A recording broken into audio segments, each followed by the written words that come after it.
唾手可得的皇贵妃为啥要让给端妃呢？在甄嬛请旨大封后宫的时候，主动提出让端妃居于自己之上，其实也就是封端妃为皇贵妃的意思了。因为当时的甄嬛已经是贵妃了，贵妃之上就是皇贵妃。不过当时四大爷说自己心里更想让甄嬛来当这个皇贵妃，只是朕心里总是更属意于你。在甄嬛的不停劝说下，四大爷才下旨封端妃为皇贵妃。其实甄嬛呀，根本就不需要这个，也不能要这个皇贵妃的位分。当时的甄嬛已经有了协理后宫之权，位分再往上升，反而会过于引人注意。而且比起这皇贵妃的位分，甄嬛更在意自己能不能顺利的扳倒宜修。毕竟甄嬛回宫的目的就是复仇，宜修也是自己的复仇对象之一，所以她还不如自己当个贵妃，没有那么多眼睛盯着，想干点什么坏事的时候呢也方便，正好借此机会给自己的战队提升一下势力。等以后自己这个拥有实权的贵妃，有一天真和宜修正面刚上的时候，还能有一个除了自己和宜修之外位分最高的嫔妃来为自己说话。要知道在清朝，皇贵妃这个位子可是很厉害的，她离皇后的宝座只有一步之遥。清朝的历史上甚至还出现过皇贵妃的权力比皇后更大的例子。你看当初华妃以为自己要被封为皇贵妃的时候有多张狂，我敢说整部剧里这个时候的她是最狂的。一旦甄嬛芳有了这样一个助力，就能和皇后战队的距离拉得更大。而且这个皇贵妃之位，甄嬛本来就不敢要，因为当初她回宫的时候，宜修亲手送上了祸国妖妃 buff， 把甄嬛的永寿宫修葺得富丽堂皇。永寿宫即便大修，也不至于奢靡至此。你没听方才说皇后着意添了许多吗？让大臣们都以为这是四大爷的意思，都调转枪口朝甄嬛开火。站在风口浪尖上的他，自然是不能让四大爷真的把自己封为皇贵妃喽，不然那些朝臣们的谏言说多了，难保四大爷不会听进去。当初年家倒台之后，宜修不就是这么做局的吗？结果把甄嬛整的差点就要一辈子待在宫外了。吃一堑长一智的甄嬛表示，这次一定要谨慎再谨慎，小心再小心。这次自己拒绝了之后，还能把这个皇贵妃的头衔送给队友，这样自己不但不会背负祸国妖姬的名号，且这样舍己为人的精神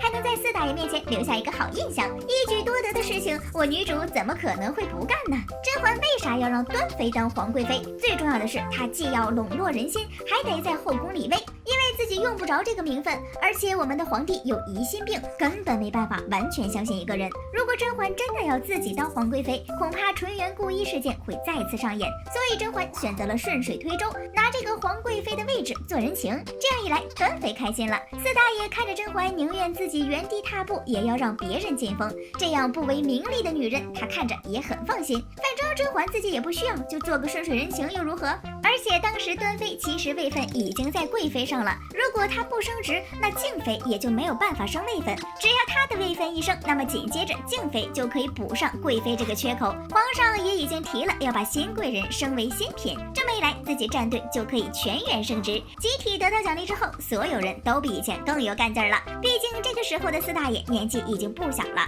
这次大封后宫极有可能就是最后一次，这也就意味着四大爷死后，他们甄嬛战队的人也还是会比别人高出一头。只要他们把宜修斗倒，他们姐妹的晚年生活就妥了。这么一想，那肯定是个个都跟打满了鸡血一样呀。经过了大封后宫这件事儿，紫禁城里哪位嫔妃不知道甄嬛部门的福利好？平时奖金就是发孩子，过年过节还能升职。这事儿一出，不仅部门名气层层的往上涨，端妃等人更是斗志昂扬。再加上那天当时的内务府总管梁多瑞对自己手底下的小太监们进行了深刻的思想教育，通过实际操作告诉他们，这后宫里该巴结的到底是谁。你们想要巴结，也得知道自己巴结的是谁，该不该巴结。一个内务府总管都能明白的事情，后宫那些天天宫斗的嫔妃肯定对这事儿更加敏感。不过有宝宝说，甄嬛自回宫后一直都是低调做事，这次内务府总管搞出这么大的阵仗，责罚几个太监，还要用甄嬛的名头，而且罚的比在水里放白矾的惠春都重，这也有点太高调了吧？于是就猜测这个内务府总管梁多瑞肯定是敌方的人，这么干是为了给甄嬛冠上跋扈的名头。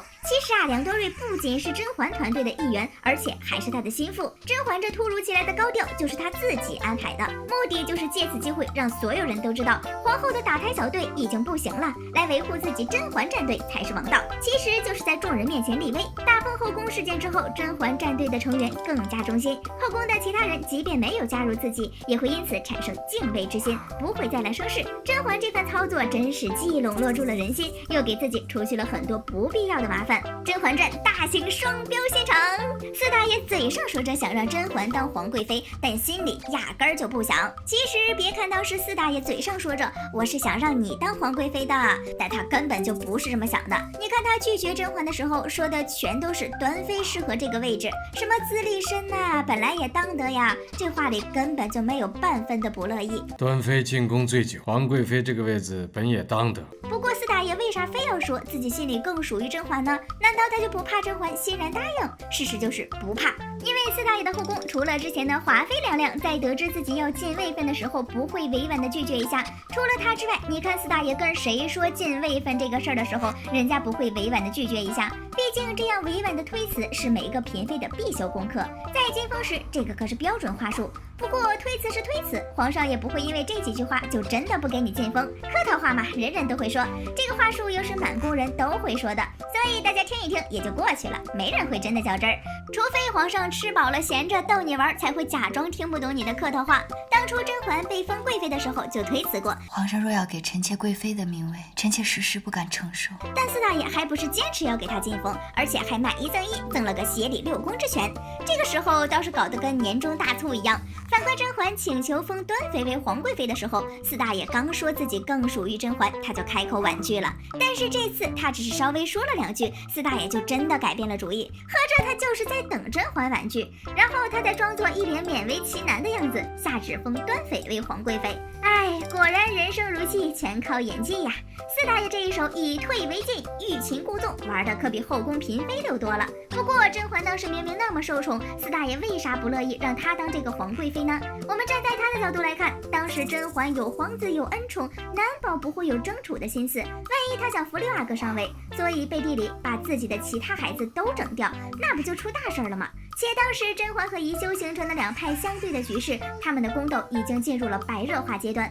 如果这个时候再封个局中人做皇贵妃，后宫肯定会更乱套。所以这个时候的四大爷并不想立刻给甄嬛这么大的权力。在四大爷看来，端妃一直不问世事，如果后宫有一天真的发生什么事儿，他也一定能秉公处理。如果把她封为皇贵妃，还能顺带缓和一下甄嬛和宜修两方对立的局面。跟甄嬛比，端妃没有亲生的孩子，膝下呢也只有一个养女，根本不会有争储的心思。再加上端妃入宫早，是现有嫔妃中资历最深的，谁都不会比她更有资格当这个皇贵妃。忽然不知道是该说端妃演技好，还是四大爷太傻。快到大结局了，他真的还以为端妃一直保持中立。其实要不是端妃加入了甄嬛战队，四大爷这个做法也还是很好的，是他万万没想到罢了。综上所述，甄嬛根本不在意自己的位分，她在意的是如何扳倒宜修，同时她也不敢要这个皇贵妃的位分，不然皇后的祸国妖姬 buff 会发光发亮。正好她拒绝了这个晋升，还能让自己的战队全员升职，达到更好的笼络人心的效果。还有就是四大爷本人的心意，人家本来就不想让甄嬛当皇贵妃，只是随口客套一句，他们俩一个没想当，一个没想封，绝了。好了，本期视频就到这里啦，宝宝们别忘了点赞评论哦，比心。